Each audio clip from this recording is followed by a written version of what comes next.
So, ayan guys. Good morning na naman po sa inyong lahat. Ayan, araw na naman po ng Sabado. Ayan, natapos na po ang ating piyesta. At kasalukuyan silang nagkakalas ngayon sa mga ginamit po nila sa mga palaro guys.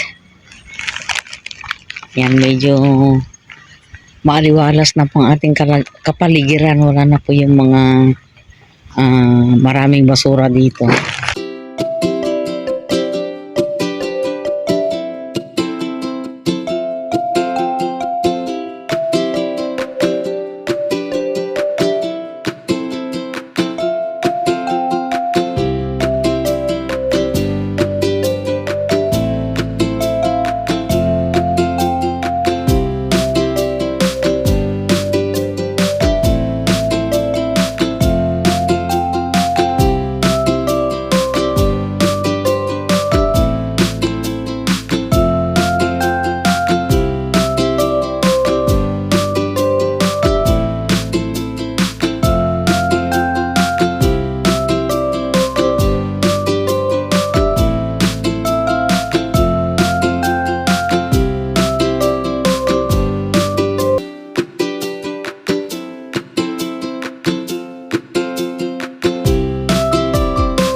Anong tawag dito sa inyo guys? Itong prutas na ito. Sarguela sa amin eh. Ayan, namumunga na rin po sila. Siguro matanda na itong puno na ito guys. Oh. Ano sa tingin ninyo? Nakakalbo na. Ganyan pala pagka ganyan na mamumunga na itong puno na ito. Nakakalbo muna. Yan oh. Akala mo patay na pero hindi pa. Yan, ang daming bunga. Oh.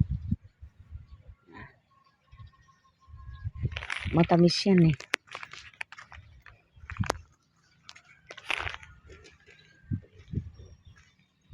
Dito dinadaos yung mga palaro guys pagsapit ng piyesta.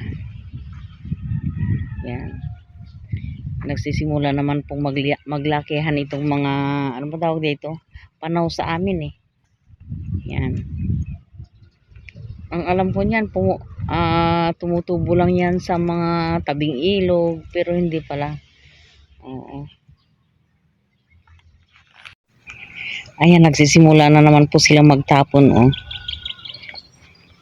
Dapat hininto na nila kasi nilinis na nga po eh. Pero ito sa nakikita po ninyo, ang daming mga plastic. Ito pwede pa naman hong ibenta yung mga yan kung ano eh, gugustuhin po ninyo eh. Ipunin na lang po ninyo. Ayan oh, daming mga plastic oh. Dami pong mga bote-bote. Paano na yan?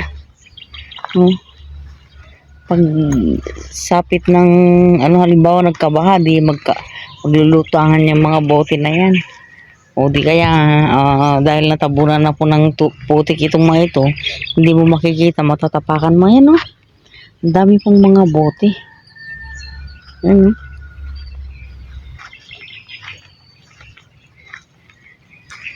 Dami pong mga ano. Ba't kaya dito sa banda rito guys, mainit. Siguro may mga baga pa. Nagsunog sila siguro. Ayan, may nagpapagawa na po ng bahay doon.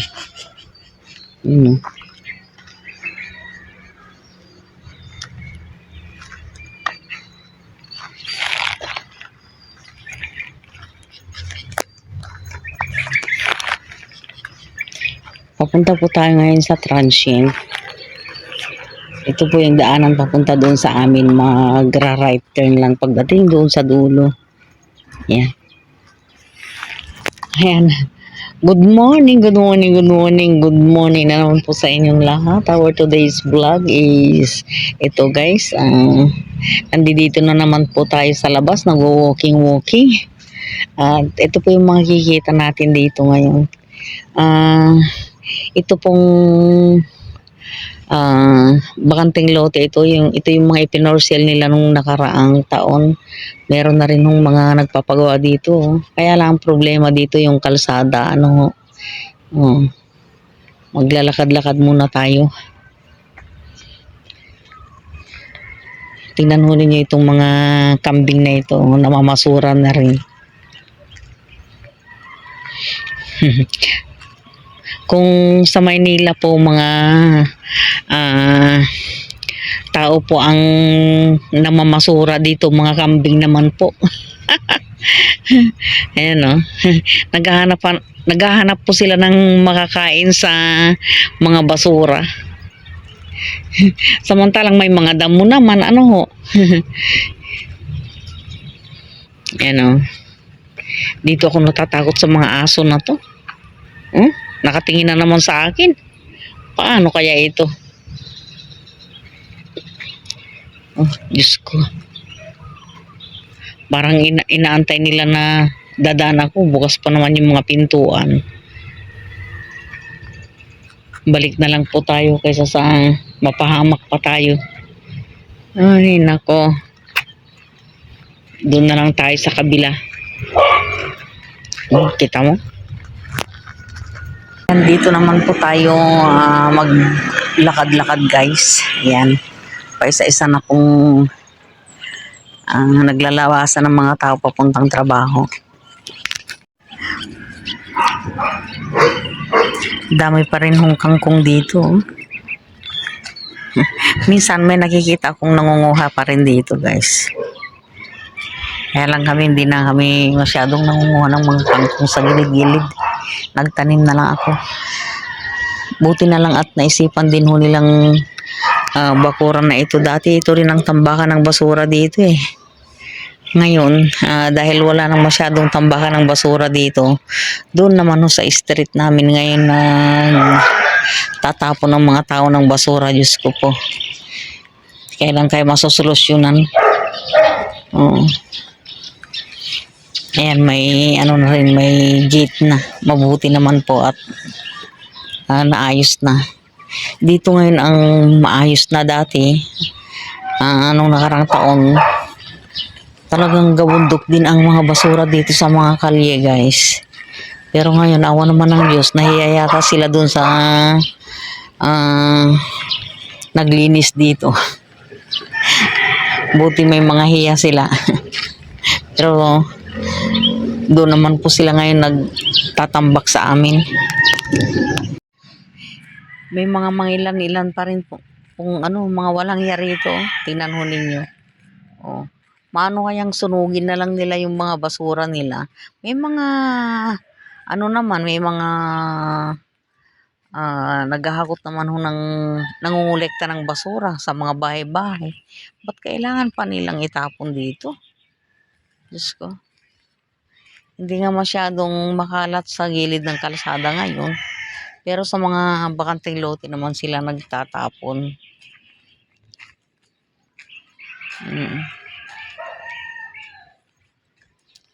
Buti naman ho at nilinis na nila itong palagay ko babakuran na rin ho. Nilinis na itong mga bakanteng lote dito. Mahihiya na yung mga taong mahilig magtapon sa hindi nila pag-aari. Ay oo, napansin ko nga, oo. Binakuran na rin ho nila. Ayan Kakaiba. Pagka ito ay kinalas nila, mga na lang sila. Makakapal na lang din ang pagmumukha. Ayan daming mga punso. Anay ito eh. Daming mga punso Ito ang bahay ng anay. Hindi ho dwarf ang nakatira dito. Hindi ho duwende ang nakatira dito. Kundi anay. Ang dami hong bahay ng anay dito. Ano mo kuya? Hindi ako narinig ni kuya Itong lupa na ito guys, ito yung ginagawa nilang mga palayok, ganyan. Mga kalan na gawa sa putik. Ito po yun. Ito yung mga inipon-ipon ng mga anay na para gawin nilang bahay. Yan. Kaya kailangan bago ka magpatayo ng bahay guys, lasunin mo muna yung tatayo ng bahay mo dahil hindi mo alam, may mga ano pala dyan, may mga mapaminsala rin ng bahay na ano, na nakatira, mga katulad yan, mga anay, mga itong punsa na to. Kailangan matanggal guys, o kaya mapatay yung mga ano nito. Mapatay ang mga nakatira dyan.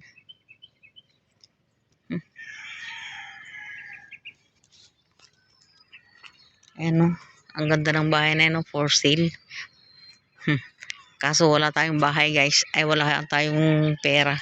Palagay ko kung 5 milyon o 8 milyon, 10 milyon meron ito eh. Sa ganda nito eh.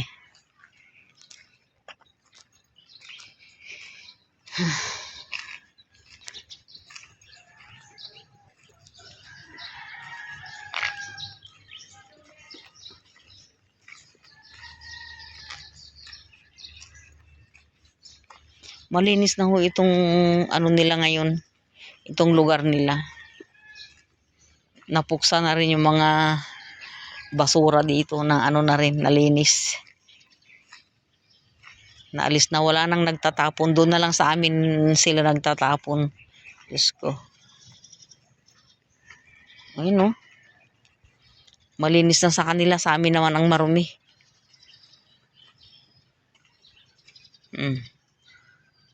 Wala na yung mga basura dito. Dahil wala na sila siguro mapagtapunan, kaya kung saan-saan na lang sila nagtatabon. Kung saan-saan bakanting lote na lang sila nagtatapon. Dami mga bote. Kawawa talaga yung may-ari ng lote na ito. Okay, balik tayo. Noong nasa Manila ko guys, yan, itong halaman na ito talagang ino-order ko pa ho sa online kasi talagang ganda-ganda ako dito sa halaman na ito eh. Ito yan, ino-order ko po yan sa online. Nagtatanim-tanim ako, mahilig din po kasi ako sa mga halaman. Bumibili ako ng mga paso, tapos doon ko itinatanim. Kaso hindi ho tumubo. Ayan. Dami, ang ganda. Gandang tingnan guys. Oo. Yan Yan pala, parang ano lang ito. Parang mga patani, ganyan na umagapang din. Ano bang tawag dito guys? O yan Yan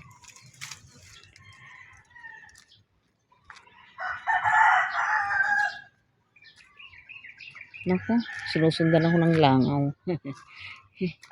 Ang ano pala guys, pagka hindi mo naalagaan, bougainvillea, tignan mo ganyan lang pala umaakyat, tumataas guys Kailangan ginugupit-gupit palagi para hindi tumaas.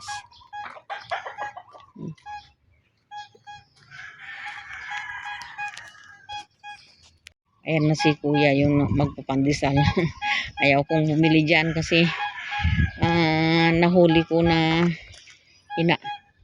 inahawakan lang niya yung mga pandesal niya guys. Wala man lang soup, wala man lang plastic yung kamay. Tapos naninigarilyo pa. Diyos ko, ayaw ko. Sabi ko, last na ito. Hindi na ako bibili dito. Kaya nung nakabili ako minsan guys, ang ginawa ko, ininit ko talaga, air fryer ko para mamatay yung mga bakterya. Pero hindi na ako umulit, Diyos ko po.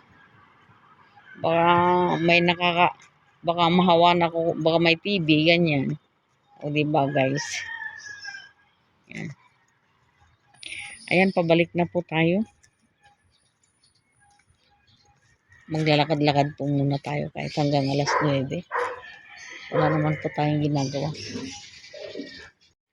Hanggat hindi ako nagugutom guys, hindi ako titigil sa paglalakad-lakad. Total, nandito lang naman ako sa paligid. Malapit lang naman ho sa amin. Ayan o. Doon kami nakatira. Ayan si kuya nag-exercise din. May edad na rin po siya. Ganyan lang ho ang ginagawa ng mga matatanda dito. Palakad-lakad lang. Pagising sa umaga, ayan, lakad na. Pero ang haba ho ng buhay. Ang haba ng mga buhay ng mga matatanda dito guys. Hindi katulad sa Manila. Pag edad ng 70, ayan. Pinakamatanda na yata yung 80. Ganyan, mamamaalam na. Oo, ayan. Siguro masakit din yung mga kasukasuan nito. Kaya na-exercise niya. Tayo guys, dito tayo.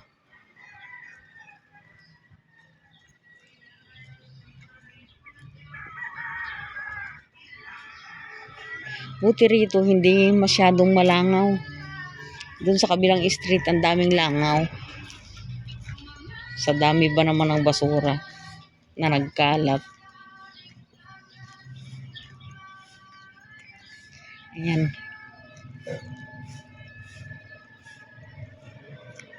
So, ayan guys, naandito na naman po ako sa my garden. Dito ako maglalakad-lakad ngayon. At ang gaganda po ng mga halaman dito guys. Ayan o. Ang daming mga halaman dito o. Ayan. Dati nung araw guys, mga 2019 hanggang 2022, ano pa po ito eh. Ano bang tawag nito? Tubuhan. Ayan, inabot ko pa po kasi yung bahay po namin na ipinagawa po dito sa likod po nito ay 2020 natapos ng 2019 natapos ng 2021. Kaya nung panahon na yon ay tubo pa po ang nakatanim dito. Ayan. So itong mga ito ay bago lang po dito. Ang dami pong mga ano ngayon tagbulaklak po ng mga bougainvillea ngayon. Ang gaganda po ng mga bulaklak po nila. Akala ko noon yung mga ano guys, yung mga iba-ibang iba-ibang bulaklak po sa isang puno ay talagang natural lang ho na tumubo. Yung pala dinudugtong lang po sa mga puno. Oy, inaanay din oh. Nakikita nyo yan oh. May mga anay din po itong mga ano nila oh. Itong mga puno ng ang tawag nito, bougainvillea. Ang dami pong mga ano ngayon no, mga halaman dito. Gaganda ng mga bulaklak at may mga buto din dito. May mga buto. Siguro ito yung itinatanim, ewan ko lang. Habang naglalakad-lakad po tayo guys, magano muna tayo, magbibidyo-video. Ayan. Kanina galing ako doon ako galing, nag-ikot-ikot ako dito sa may ano namin, paligid namin. Pati ba naman ito, nauulam ito guys eh. Ito masarap to sa munggo, sa mga paksiw na isda, ganyan guys. Oo. Dito tuwing hapon, ewan ko tuwing hapon dito sila nagtitinda-tinda ng mga marami pong pagkain dito hanggang gabi. Oo, may mga sisig, ganyan, ayan, dynamite, cheese stick, ham and cheese. Ayan, dito po ang ano nila, tindahan nila pagka ganyang hapon na hanggang gabi. Ayan.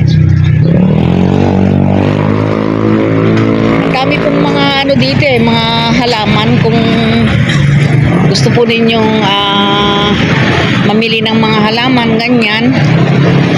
Dito lang po sa amin. Oo.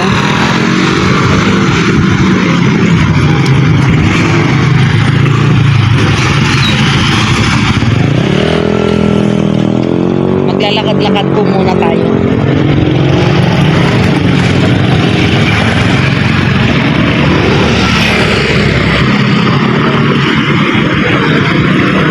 Ayan, napadaan po tayo dito ngayon sa may nagtitinda ng dinuguan. Kasi sabi ng kaibigan ko, masarap daw yung dinuguan ninyo dito. Ano ito, laman loob? Ay. Ang bango. Minsan lang naman, bawal yan sa akin, kaya lang. I-try natin paminsan-minsan lang naman eh.